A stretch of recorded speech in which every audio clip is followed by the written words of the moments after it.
live and direct from the Golden State. It's intelligent talk media, the Denise Gary Show. Now, here's Denise Gary. Ladies and gentlemen, welcome to the Denise Gary Show on Thursday. It's almost Friday, right? Happy Friday to everybody coming up tomorrow. So, I mean, what a week. There is just so much going on, and my producer's telling me to get the microphone. I hope everybody can. Yeah, that's good. Hope you can hear me out there, ladies and gentlemen. I want to start off with some good news. Okay. This just came out today, all right? This is today's news. Jobless claims. Jobless claims have fallen to their lowest level since when? October 1969. Now, let's just unpack it for a moment. So, did you know that the United States of America had less people living in our country? Our population was a little bit lower in October of 1969 than it is today. So, in light of the fact that our population has increased in the United States since October of 1969, think about what that means. I mean, when you put it in context, that our jobless claims here in America under President Trump and all the work that he's done to bring companies, corporations from overseas back to America, get people back to work in the oil and gas and coal industries, deregulating the economy so the market can grow. So here we are. Let me read this to you from this report. The number of Americans filing applications for unemployment benefits dropped 8,000. 8,000. Which is, and it says that this figure came out on April 6th. It's the lowest level in over 49 years, according to Labor Department releases today, or excuse me, on April 6th, but the report I just came out today. It says the overall American economy and labor market was much smaller in 1969. And that's what I'm saying. Think of it. The American population is now 61% larger than it was in 1969. Can you believe it? I mean, the United States of America is now 61% larger. And our jobless claims are where they were in 1969. That's saying a lot. Yeah, it is. What else did I want to say? Oh, you know how everyone's been talking about how President Trump's tariffs may be affecting the job rate? So jobless claims apparently have been closely watched for signs of trade disputes impacting, hurting U.S. workers. Many critics of President Trump's tariffs predicted it would lead to layoffs in the U.S. They have not. Jobless claims. That's just incredible to me. So U.S. job growth remains strong. Adding 196,000 every month. Think about it. Every month, the United States of America has more jobs being added to the economy, and we're surpassing market expectations. Just incredible. More good news. Netanyahu has declared an incredible victory total victory. As you heard on my show, by the way, if you missed yesterday's show with the director of the ZOA, the Zionist Organization of America in Jerusalem, he's the director of the ZOA headquarters in Jerusalem, Israel. He talked about how Netanyahu had managed to put together, or is in the process of being able to put together, a very strong coalition government. He has 165 seats in the Knesset. That's the equivalent to our Congress or a parliament in a European country. It's just incredible because it means that the people of Israel want that national security that Netanyahu can provide. And the ramifications of this suggest that Netanyahu was going in as a very strong leader with a mandate from the people of Israel into any kind of a peace process. And the Arabs know it. The Muslims know it. And in light of what we heard yesterday, with 438 terrorist attacks prevented last year, that doesn't include the attacks that actually were successful and were carried out. So when you think about the number of attacks that Israel faces every day of every year, this is incredibly good news, because Netanyahu wants to make Israel more secure and safer for the people of Israel. And with such a strong mandate, I believe that in territories where Israel had to fight for her survival, in the 67 war and in the 73 war, places like the Golan Heights, where the United States of America has now recognized what Israel has said all along, Golan is part of the state of Israel. We're not going to have our enemies up there on the Golan Heights as we had in 67, pointing their cannons and dropping rockets and missiles onto the civilian population below in the valley. We're not going to do that anymore. Our civilian population are not expendable. We're going to take care of them. And they attacked us in 67. We were able to successfully take ground in that war. And by the way, according to international law, if you're fighting a war of self-defense and you win a war of self-defense, you get to claim that territory. So anyway, just really pleased. I thought it was interesting. I was looking at some reports from the Arab press. This Lebanese American analyst that was on is on television there in Lebanon, talks about how Palestinians, the Arab Muslim population, quote unquote Palestinians, have refused peace. So Arab countries have to focus on their own interests. He talks about how there haven't been any investments in Lebanon because Iranian Hezbollah, the party of God, is basically controlling Lebanon.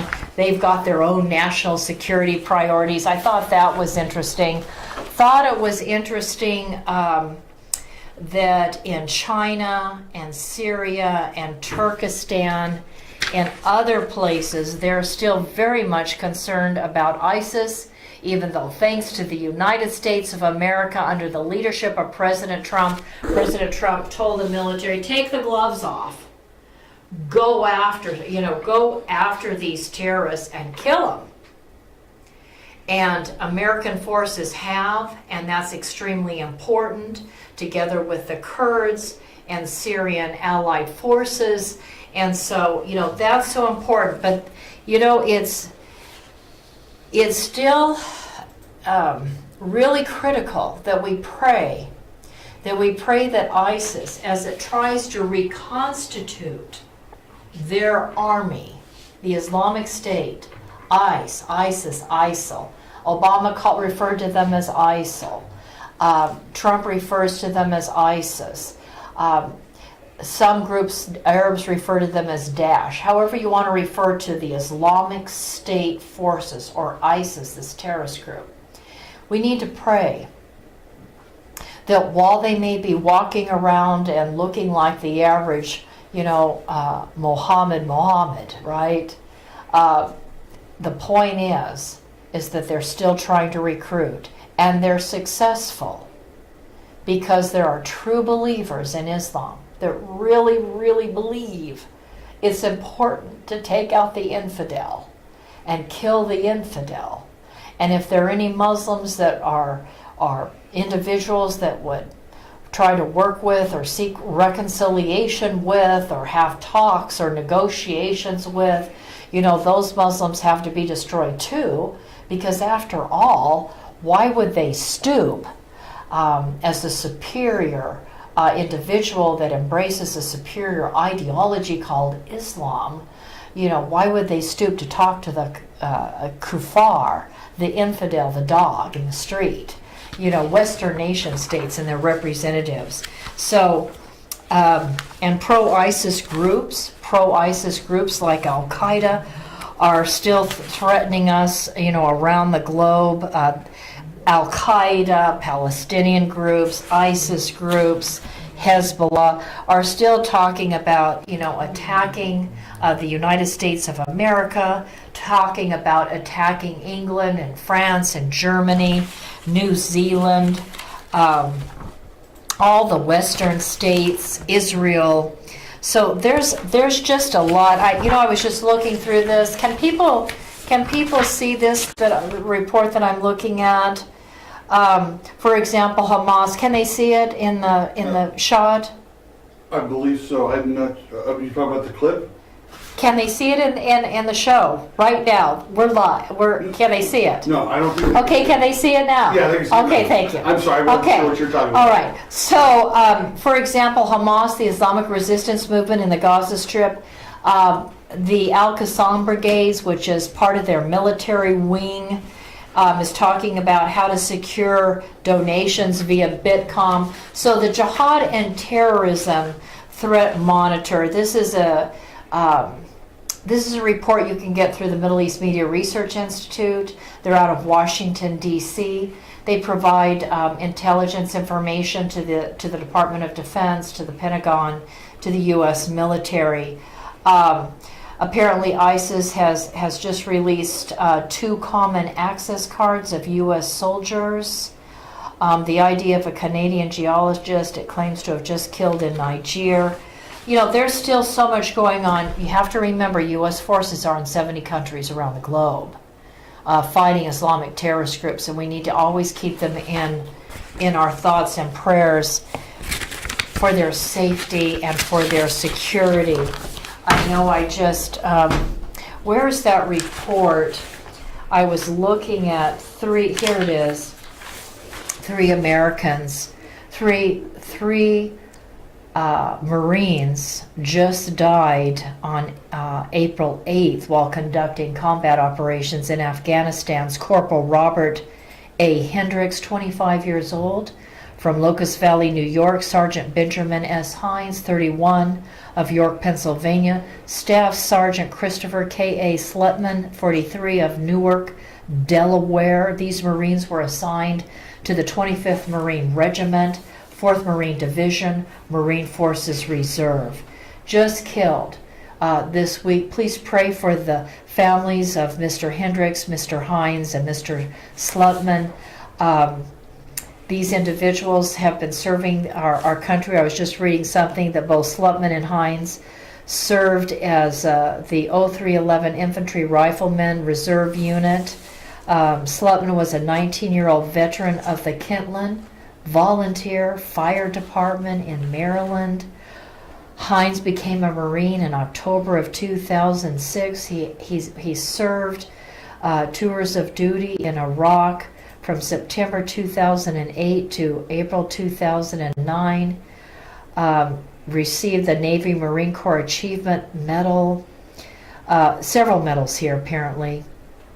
Hendricks joined the Marines in October 2012. He was on his first deployment, first to Georgia and then to Afghanistan. His awards include the Selected Marine Corps Reserve Medal, the National Defense Service Medal, the Global War on Terrorism Medal, and Armed Forces Reserve Medal. All of these Marines that were killed have received multiple medals. And just pray for their families, please. Also, wanted to say this before we go to break. A little bit of good news here. I just read today that former President Barack Obama's Ivy League Counsel there at the White House, he held prominent positions in both the Clinton and Obama administration. Guess what? He's going to be indicted. Do you know why he's going to be indicted? The Mueller probe.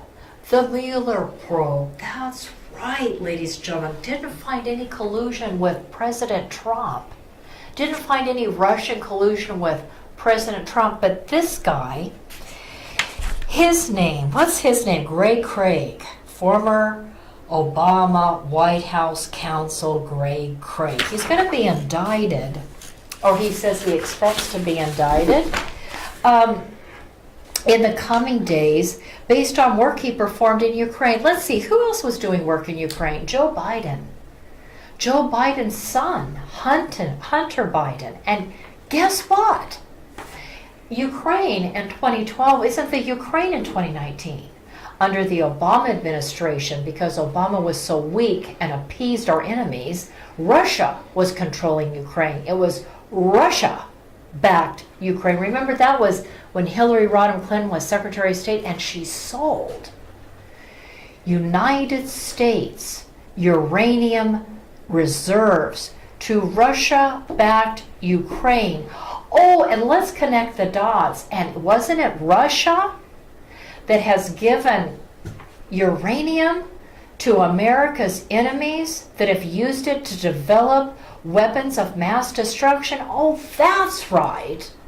That's the Hillary Rodham Clinton that sold United States resources to Russia, that's then made it available to Iran and other enemy states. And isn't it Russia and China that are working with North Korea? That's right. Who's in collusion with who? So this guy, I mean, you know, I guess that's the saving grace. Maybe there'll be a few things that come out of this Mueller probe that actually get right down to the nitty-gritty of Russian collusion, because the former Obama White House counsel, that means Gray Craig, was talking on the phone and in person to Obama. Let's think about that for a moment. Obama must have known that Gray Craig was performing services for Russia-backed Ukraine in 2012. Mr. Craig's legal team said that Mr. Craig has refused to accept a plea deal, and the matter could be presented to a grand jury for indictment as soon as today. People familiar with the matter say a spokesman for the Justice Department declined to comment. The New York Times' Kenneth Vogel, in his own report, suggested that there's not sufficient evidence to charge Trump, but apparently this Ivy League educated lawyer who held prominent positions in the Clinton and Obama administrations has become the first person to be named in Democratic Party politics and likely to be indicted. Interesting. And isn't it interesting that in light of all of this, that of course William Barr, the Attorney General of the United States of America, has been attacked all day yesterday and today since he said, well, yes, it does seem as if the Trump administration may have been spied on without the proper predicate. In other words, that there was no good evidence to actually suggest that there would be a need for that kind of surveillance of the Trump administration. And oh yes, because Senator Dianne Feinstein has had a Chinese spy, a communist Chinese spy, working for her for years years and years, I believe it was over a decade. And not only that, I'm now getting information and reading reports that suggest there was a person actually working a Chinese communist in her office. So let's see. The FBI went to Senator Dianne Feinstein from California, a Democrat, to tell her, oh, did you know you hired a spy or hired spies and they've been working for you? You didn't know that, Dianne? I mean, even though your husband has made how many millions of dollars off the Chinese? But of course you didn't know that. Has anybody suggested that maybe Dianne Feinstein might be in collusion with China? With communist China?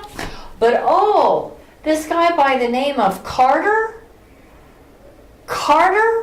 Page, he had one conversation as an academic and scholar over there in Russia, and suddenly we've got to investigate and place surveillance on candidate Trump. Does that make any sense to you at all? Why did the FBI just go to President Trump and say, did you know that you have this individual over here that's had a few conversations and you might not want to work with him anymore, like they do with Dianne Feinstein? Interesting, isn't it? I'm so thrilled. I'm thrilled.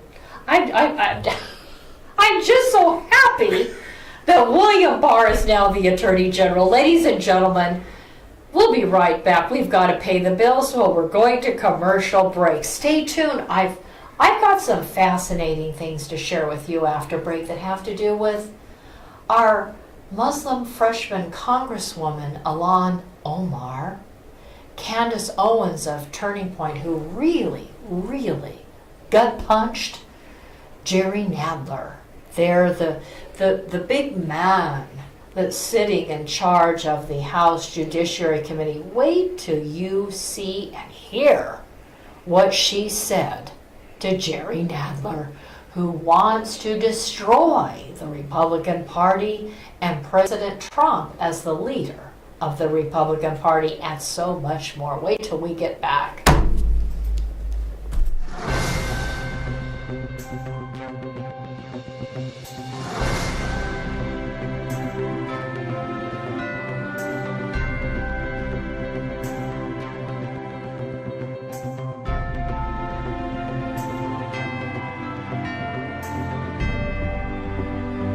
I want to tell you about a place I love to go.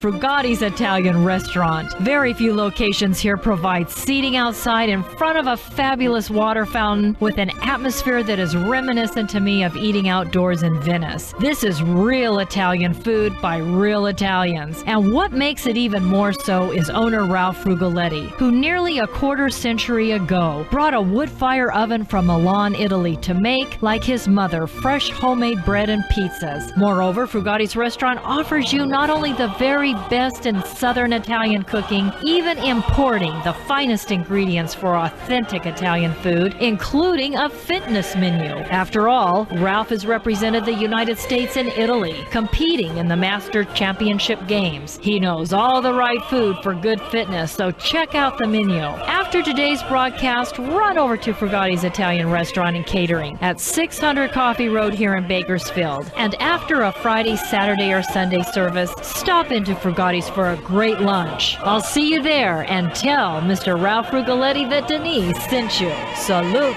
Bon appetito.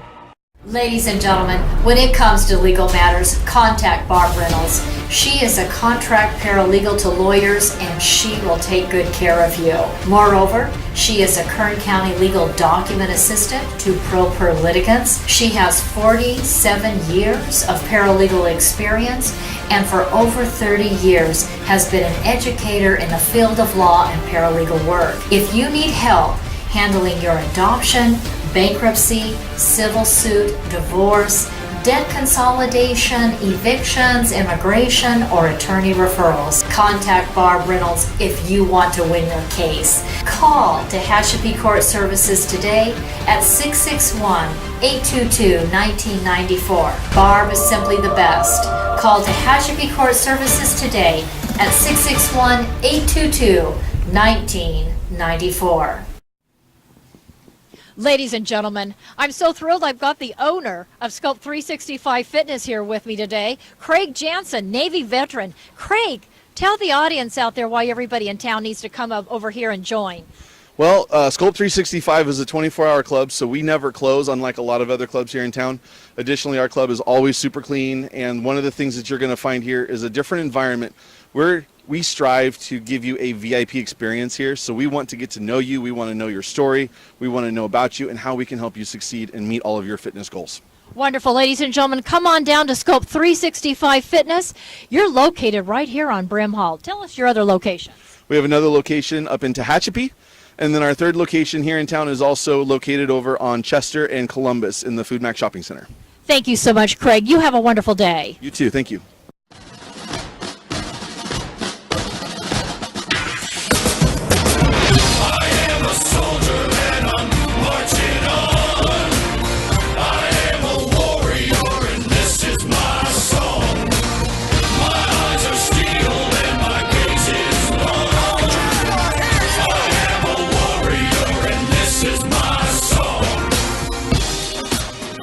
Ladies and gentlemen, welcome back to the Denise Gary Show. Brim Hall Road, 9200 Brim Hall Road, Scope 365 Fitness. Craig Jansen, Navy veteran. Scope 365 Fitness is not a chain gymnasium. And the owner, goes from his three gyms, the one in Tehachapi on Sage, the one in Oildale on Chester Avenue, and the one on Brim Hall in Bakersfield. It's a beautiful gym. You know what I really love about it is it's got like a canoe with water in it. It's got water in it. I love that. There's real water. There's real water, and you can exercise in it. I think that is exciting. I think it's a thrill. You can see that obviously I'm just somebody that doesn't get out very much. Well, I get out. I get around the world, but I don't have much of a life outside work and traveling for national security reasons, etc. So anyway, coming back out of break, I want to remind all of you that we've got that American communist political activist that was prosecuted for 3 capital felonies, including conspiracy to murder. Angela Yvonne Davis. Did you know that was her name? Angela Yvonne Davis. Yvonne doesn't seem to fit that radical UC Berkeley, UC Santa Cruz individual, right? Davis's membership in the Communist Party, of course, was during Ronald Reagan's administration. Ronald Reagan, by the way, attempted to bar Angela Davis from teaching at any California university because she supported the governments of the Soviet bloc for several decades. And I didn't know this. I was looking at Wikipedia. During the 1980s, did you know she was twice a candidate for vice president on the Communist Party USA ticket? Did you know that? The woman's a traitor to our country. But Cal State University Bakersfield's Kegley Institute of Ethics has invited her, and she's in Bakersfield today, speaking there tonight. Just unbelievable. And I couldn't believe that Robert Price was just seemed to be really happy to interview the professor from CSUB from the Kegley Institute of Ethics on his one-to-one program. I don't, Robert, hey Robert, what's that all about? I mean, why are you happy to give a platform to the professor from the Kegley Institute of Ethics who brought a woman that Ronald Reagan, Governor Ronald Reagan in 1969, tried to bar from teaching at a California university and who ran for vice president on the Communist Party ticket here in the United States. Why? This woman purchased, ladies and gentlemen, firearms for her personal security guards. They were all, gunned up, and they killed 4 people in the 1970 armed takeover of a Marin County courtroom. I mean, for heaven's sakes. I just don't understand it. Do you? Robert Price? People of Bakersfield, Kern County, California, why is she here? Why isn't she in Russia? Why isn't she in China? Why isn't she in North Korea? Heck, why isn't she in Cuba? Go away. We don't need communists or socialists here. Go support the socialist communist parties in Venezuela. What about that? I just don't get it. Do you, Mr. Robert, my producer? Do you get that? I got. Well, my opinion is, if you want to go left, you want to go as left as possible. So She ran as the vice. She ran on the Communist Party ticket for vice president, and she's here in town. So to look at another socialist, right, an Islamic socialist from Yemen. This is a woman that's always getting photographed with anti-Semitic people like Linda Sarsour and Keir. By the way, you're about ready to listen to a clip.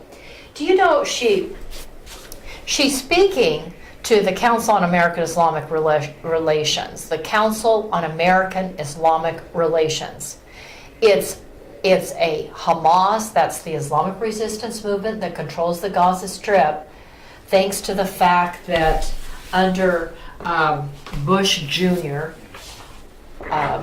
George W. Bush, that Israel gave away the Gaza Strip in 2005. And so, the Palestinians, the Islamists that moved in there, they took over and started bombing Israel as soon as they got a chance. But of course, I'm sure Condoleezza Rice and George W. Bush told, the Israelis, don't you worry about it. Your little children won't have their necks sliced from ear to ear by Islamic terrorists coming from the Gaza Strip who are going to build those tunnels with that cement that Israel gives to the Palestinians to build those tunnels. Oh no, don't worry about it. I mean, when I think about the number of children that have been burned, when I think about the number of children have been sliced up, when I think of the number of children suffering from post-traumatic stress syndrome, when I think of the number of widows and widowers or parents childless because of the efforts by George W. Bush and Condoleezza Rice to say, giving away land for peace, Israel, yeah, go for it. That's really great. That's going to create peace. Right. Yeah, that's right. Really created peace, didn't it? Jimmy Carter told Israel, give away the Sinai, and Menachem Begin did in the 1979 peace process with Egypt. Who's controlling the Sinai Peninsula now? Let's see, Al-Qaeda, ISIS, Palestinian terrorist groups. Oh, that's who controls it now. George W. Bush, Republican, give away, telling Ariel Sharon, the former prime minister now dead of Israel, Ariel Sharon, give away the Gaza Strip. Yeah, unilaterally withdraw. Pack up, move out every business, greenhouse, farm, ranch, synagogue, burial site, dig it all up, pull it out, move it to Israel. Doesn't mind that you displaced thousands of Israeli people who had to start their lives completely over, penniless in many cases, because after all, Israel, land for peace. That's the key to true and lasting peace. As we have rockets fall on Israel every other day from the Gaza Strip. Oh, right, that's right. Iran giving rockets to a mosque that then sends them up in the air and they land in southern Israel. Bravo, bravo for conventional wisdom, right? Oh. And here we have an Islamist who is really supportive of ISIS and is constantly calling for lighter or short sentences for ISIS terrorists in America. And here she is standing with Egyptian Muslim Brotherhood members in a photograph that she tweets out to everybody. And she's speaking at CARE, the Council on American Islamic Relations, in Los Angeles and in Florida. And here she is. Is this the one where she's in Los Angeles speaking? So listen to how she talks about 9/11. Listen to what she says about 9/11. She doesn't even have her facts straight. Is this the one that says CARE was established after 9/11 to safeguard the rights of Muslims in America? She's a liar too, ladies and gentlemen, or just doesn't bother to do a fact check, because CARE, the Council on American Islamic Relations, was established in San Francisco in 1994, and its first chapter opened in San Francisco in 1995 during the Clinton administration. So let me just share this with you. So she's talking about how she believes that Muslim Arabs in America, or just Muslims in America, because not everybody, I mean, people can be Chinese and Muslim, they can be French and Muslim, they can be American and Muslim. I mean, Islam is an ideology, just like Nazism or socialism or communism. It's not tied to an ethnic group. That's why you're really off your mark if you refer to somebody as racist who talks about Islam or Muslims, because Muslims are just people who could be of any ethnic or racial group that have embraced an ideology. So I'm Caucasian, but I could be a Muslim if I wanted to, and I would be an American Muslim whose people are from Estonia and Latvia and Germany, right? You've got it ready? I've got it ready. So, anyway, this woman, I want you to hear what she says, and this time I'll hear it too, right? Okay. Yes. Okay. Here we go, ladies and gentlemen.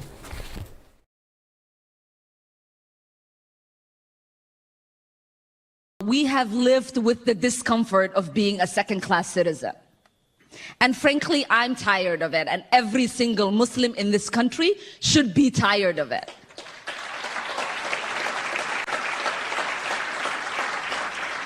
CARE was founded after 9/11 because they recognized that some people did something and that all of us were starting to lose access to our civil liberties.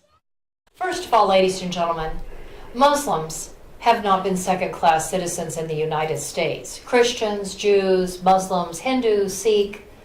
We have doctors and lawyers and teachers and every kind of professional you can think of. We have people in Congress. We have people all over the United States of America working in white-collar positions and blue-collar positions that reflect different races and ethnic groups and ideological groups. So again, it's as though she's trying to suggest that to be a Muslim is to be a racial category where we serve as second-class citizens. But Muslims are just ideologues that embrace a religious dogma that calls themselves and believes themselves to be superior. And I thought it was incredible that she would say regarding 9/11 that some people did something over there, and that's why CAR was established after 9/11. Again, CAR was established in 1994, and it opened up its first chapter in California, in San Francisco, in 1995. So, and I used to be on their mailing list, I guess, till they figured out what when I used to be on Christian radio talking about Islamic terrorism. I didn't get their emails anymore, but I used to, and I was very much tuned in to everything, because I would get their stuff all the time, daily. But anyway, some people did something over there. That's incredible to me. So she's a Democrat. She's a socialist, as is her other Islamist friend in Congress, Rashida Tlaib, and Andre Carson. And of course, I don't know what Alexandria Ocasio-Cortez is. What is she? Is she Catholic? I don't know. I don't know what. She's a socialist, but other than that, I don't know. So I wanted you to hear this clip. This is Candace Owens. She's from Turning Point. Where did I put that? I wanted to share. I thought she really did a fabulous job. She's facing Jerry Nadler, the chair now of the House Judiciary Committee. And I don't know how she got to that committee. I don't know if Jerry Nadler invited her, which surprises me. Maybe she wanted to come. I believe the Republicans invited her to come that were sitting on the House Judiciary Committee, because I can't picture the Democratic chair, Jerry Nadler, inviting Candace Owens of Turning Point USA to come and speak. But anyway, Jerry Nadler attacks her. We just don't have time to show you the whole thing in context. But Jerry Nadler attacks her. I'll tell you who else attacks her is Ted Lieu, who also is sitting on the House Judiciary Committee in Washington, D.C. Ted Lieu. He represents here in California the 33rd Congressional District. That includes, the Nuts and Flakes District of Santa Monica, Malibu, what else? Agora Hills, Beverly Hills. Beverly Hills, okay. So this is the Hollywood group. This is the beach group. This is the hippies from the 60s group. They're living out there on the beach. Ted Lieu, 33rd Congressional District, and he attacks her. And we're only showing you a segment of it. You really ought to look at the whole thing. And I would just type in Candace Owens. Do we have a talking point that puts her name down? If we not, we need to include it so people can have that. So remind me. Candace Owens of Turning Point USA. She's the communications director of Turning Point USA. And she's responding to Jerry Nadler. Let's listen to that. Bottom line is that white supremacy, racism, white nationalism, words that once held real meaning, have now become nothing more than election strategies. Every 4 years, the Black community is offered handouts and fear. Handouts and fear. Reparations and white nationalism. This is the Democrat preview. Of course, society is not perfectible. We've heard testimony of that today. There are pockets of evil that exist, and those things are horrible, and they should be condemned. But I believe the legacy and the ancestry of Black Americans is being insulted every single day. I will not pretend to be a victim in this country, and I know that makes many people on the left uncomfortable. I want to talk about real issues in Black America. I want to talk about real issues in this country and real concerns. The biggest scandal, this is my last sentence, in American politics is that Democrats have been conning minorities into the belief that we are perpetual victims, all but ensuring our failure. Racial division and class warfare are central to the Democrat Party platform. They need blacks to hate whites, the rich to hate the poor, and soon enough it'll be the tall hating the short. Ladies and gentlemen, she's absolutely right. She's nailed it, as we all have, because the Democrats are all about playing the identity card. When you play the identity card, it leads to tribalism, which leads to racial division. I mean, all these people that run around with their hyphenated, I'm African American, I'm Hispanic American. We've got the Chavez group here in Kern County. They have to sue the county of Kern. So they get an all majority Hispanic district that can put in a Democrat Hispanic to, again, get an agenda that doesn't bring economic prosperity. It just makes people poor because the Democrats embrace higher taxes and more regulation.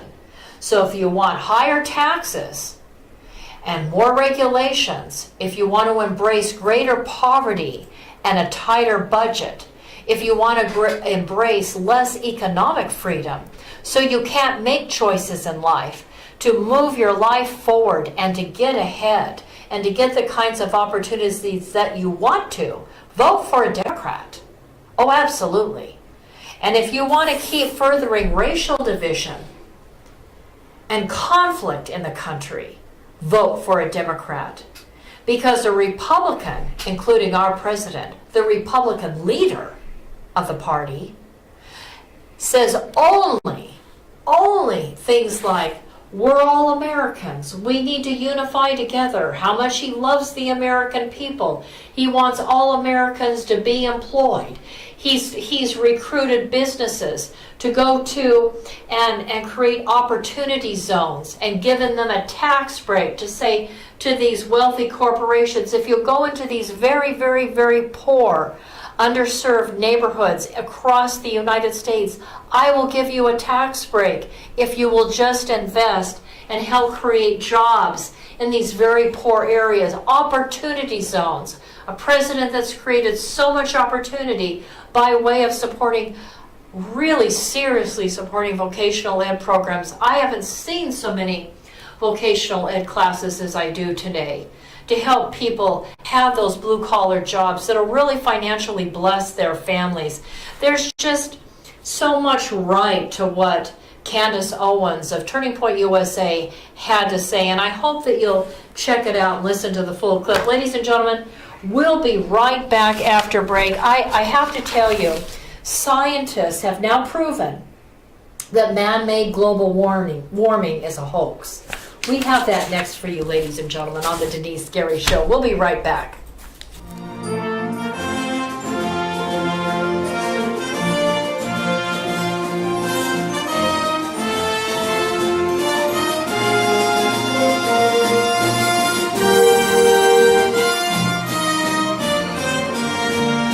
President Trump has correctly stated that economic security is national security. And in the Tehachapi Mountains of Kern County resides a United States defense contractor, Anita's Products. Here is the Silicon Valley of the aerospace industry, right here in East Kern. Anita's Products is a forward-leaning manufacturer and distributor of hardware sold to major defense and aerospace companies. We're talking about Boeing, Lockheed Martin, United Technologies, Northrop Grumman, Raytheon General Electric, and on the list goes, as well as to every United States ally worldwide, including Israel, America's most important strategic ally in the Middle East. And for everything that flies, Anita's Products is providing the parts. And with me today is the president of Anita's Products, Scott Baker.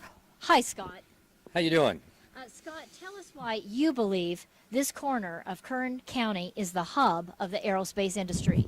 Well, this portion of Southern California here out in the Antelope Valley, it contains, some of the most cutting-edge technology going on in aviation today. We have some of the UCAS programs with unmanned technologies going on. We have Edwards Air Force Base out here who's doing continual testing in their area. We have the Naval Weapons Station up there at China Lake doing some fantastic cutting-edge stuff, cruise missile technology, and those things are going on. We have Scale Composites locally doing a lot of composite technology, which is new. We have SpaceX, which is a private one, putting a private entity putting things into space now. This area is the growth center for aviation's future, and this is the area I think that as a nation we need to be concentrating some of our effort and taking this technology. And as we all know, with the space program from Apollo years ago, out of these technologies, we the private sector are going to reap some of the benefits of that. Thank you, Scott. Ladies and gentlemen, Scott Baker, president of Anita's Products.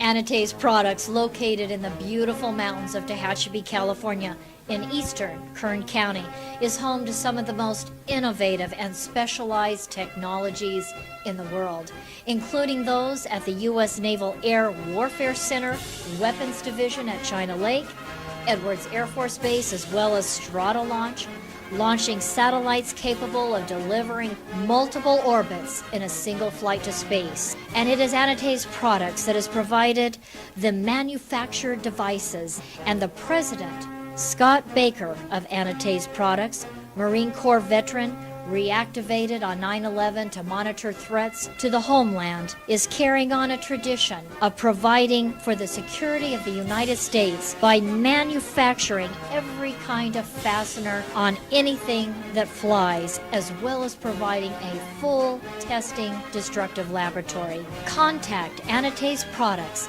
now in business for 30 years, at 661-822-6873. Located at 1314 Goodrich Drive in Tehachapi for your manufacturing and testing needs today.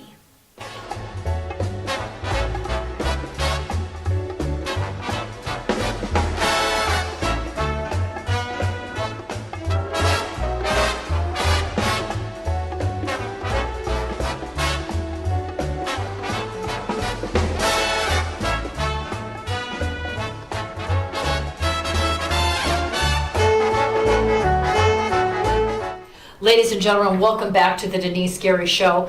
Treasury Secretary Steve Mnuchin, following the work that he's doing as a Treasury Secretary, I really appreciate it. I want to say thank you to Treasury Secretary Mnuchin for all of the tremendously great work he's doing. And I saw this really nasty exchange, not on the part of Mnuchin, I want to be clear, but on the part of Maxine Waters. She's another California U.S. representative there in Congress. And so at the end of a 3.5-hour grilling by Democrats of the Treasury Secretary, who's doing so much to help prosper the American people. We're talking, think about it. You're sitting in a chair for 3.5 hours just being attacked incessantly by the Democrats. So after 3.5-hour testimony before the House Appropriations Committee, of which this nut, Maxine Waters, sits on, she's the House Appropriations Committee and Financial Services Committee chair. Think of that, Maxine Waters? I mean, I wonder what her educational background is. I don't even think she's that bright. But, you know, Secretary Mnuchin stated after 3.5 hours of grilling that he had a senior official from the Bahrain government. Now, that's a Gulf state. That's an Arab Gulf state. We've got a lot of things going on with the Gulf states in the Middle East. For example, trade. A peace process the president's been working on, Islamic terrorism. There's just a lot of things that could be revolving around that important meeting with a Bahrainian government official, and who knows what other people are there in the meeting. So Secretary Mnuchin tells her that it would be embarrassing if I keep this person waiting for a long period of time. And this meeting that Mnuchin, I'm just trying to put things in context for you. So he's been grilled for 3.5 hours.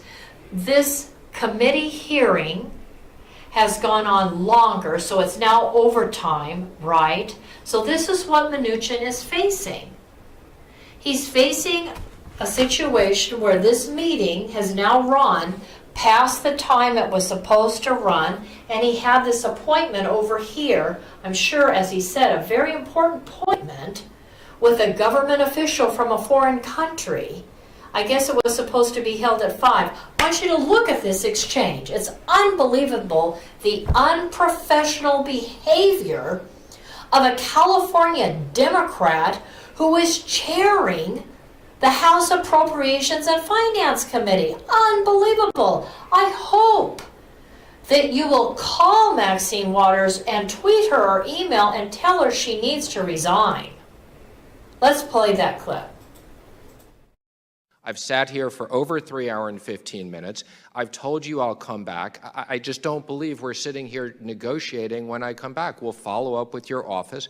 How long would you like me to come back for next time? I've told you I'll accommodate you. I appreciate that, and I appreciate your reminding us of the length of time other secretaries have been here. This is a new way, and it's a new day, and it's a new chair, and I have the gavel at this point.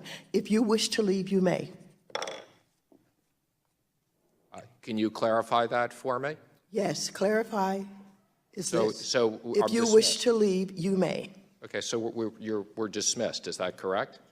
If you wish to leave, you may leave. I don't understand what you're saying. You're wasting your time. Don't remember you have a foreign dignitary in your office. I would just say that the previous when the Republicans, they did not treat the Secretary of the Treasury this way. So if this is the way you want to treat me, then I'll rethink whether I voluntarily come back here to testify, which I've offered to do.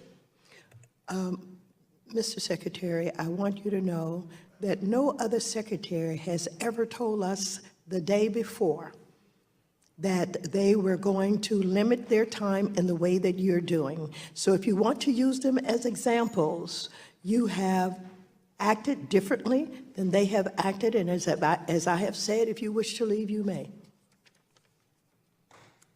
If you'd wish to keep me here so that I don't have my important meeting and continue to grill me, then we can do that. I will cancel my meeting and I will not be back here. I will be very clear if that's the way you'd like to have this relationship.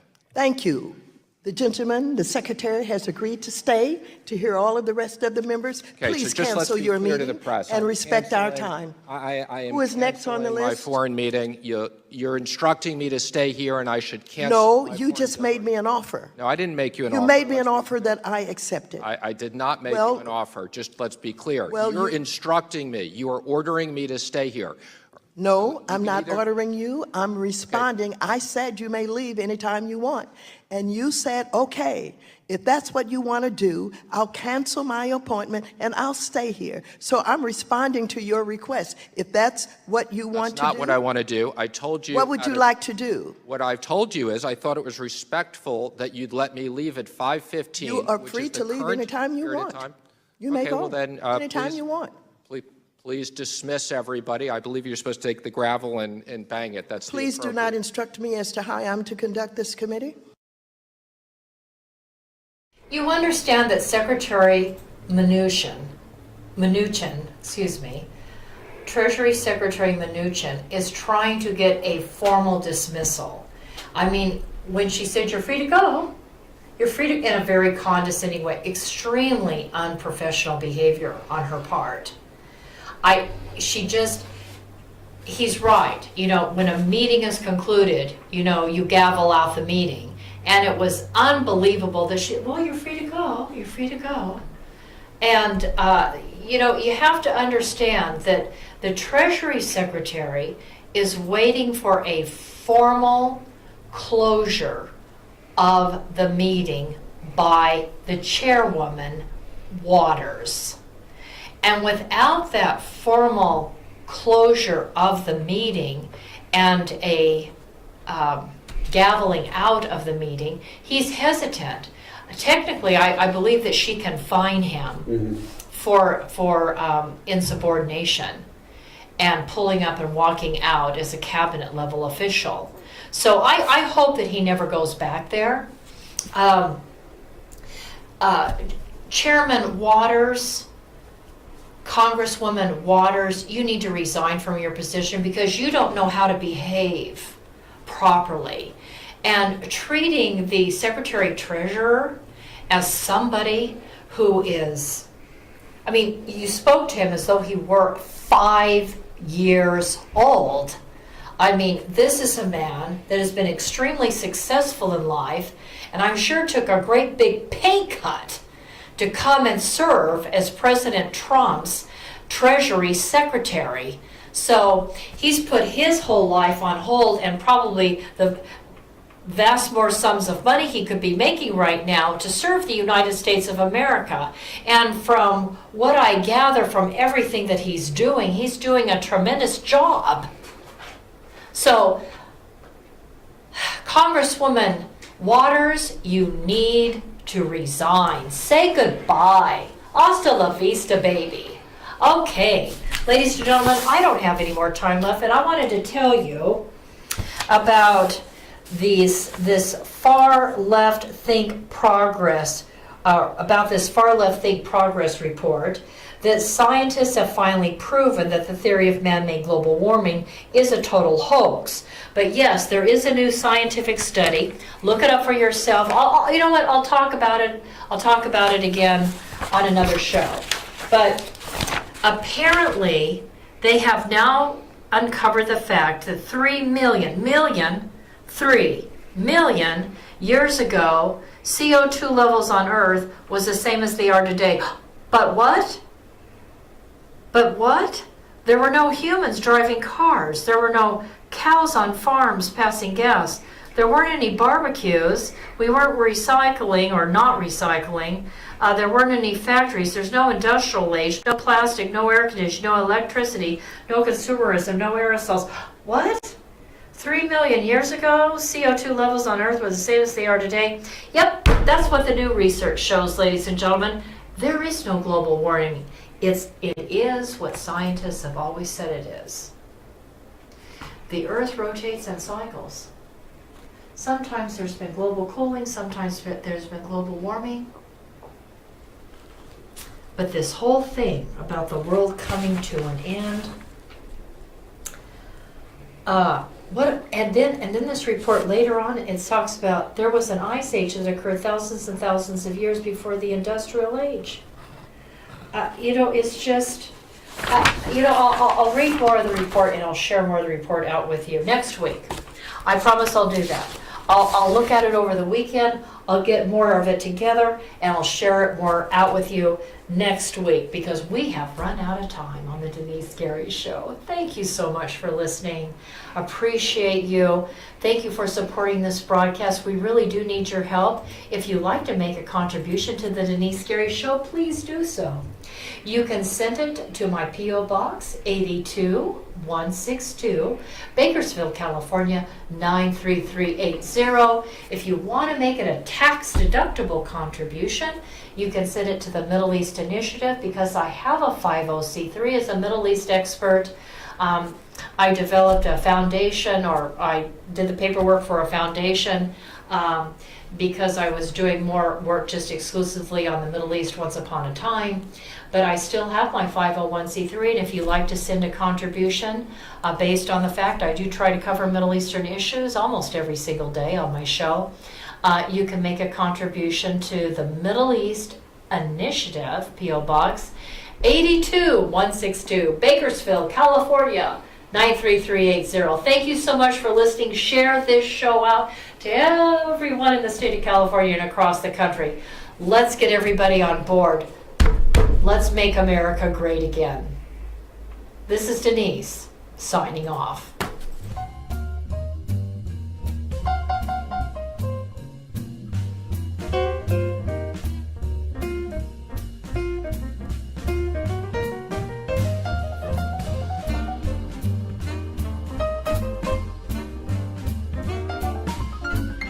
Thank you for listening to The Denise Gary Show. Intelligent talk media.